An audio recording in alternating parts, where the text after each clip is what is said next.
this afternoon, Ket. Thank you, Sophie. We've been talking about connected customers today and how to basically make a consistent journey, and a big part of that is data, and data is king. What would your advice be to retailers who are saying, I'm drowning in data, I just don't know where to start? It's something that I think I've heard a lot, and a lot of businesses face the challenge. I think my advice is really simple. At the end, you've really got to be able to do something with data, and I think that's the place to start.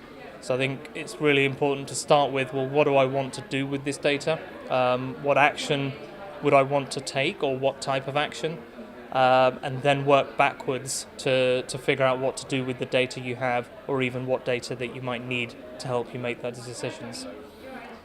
And a lot of people are saying about having a data-centric culture now, not maybe sidelining it to one area of the business. What do you think is the best way forward to create a culture of data centricity in a retail organisation? I think it's not a simple challenge, so I think it's easy to understand why a lot of businesses are struggling with it. I think the main thing is to understand that actually data doesn't have to be scary, and measuring everything doesn't have to be scary. I think for some functions it's a lot easier, but there are a lot of parts of a business that are just not used to using data. And I think it's number one, just taking away the fear of using data, and secondly to figure out how to measure all the different parts of a business. You'll see a lot of areas of business that people say are difficult to measure, for example, brand activity.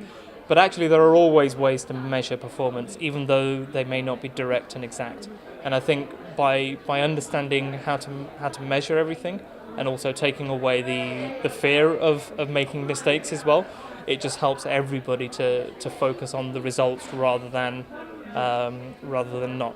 And I think it helps to get everybody on board in terms of being data-centric.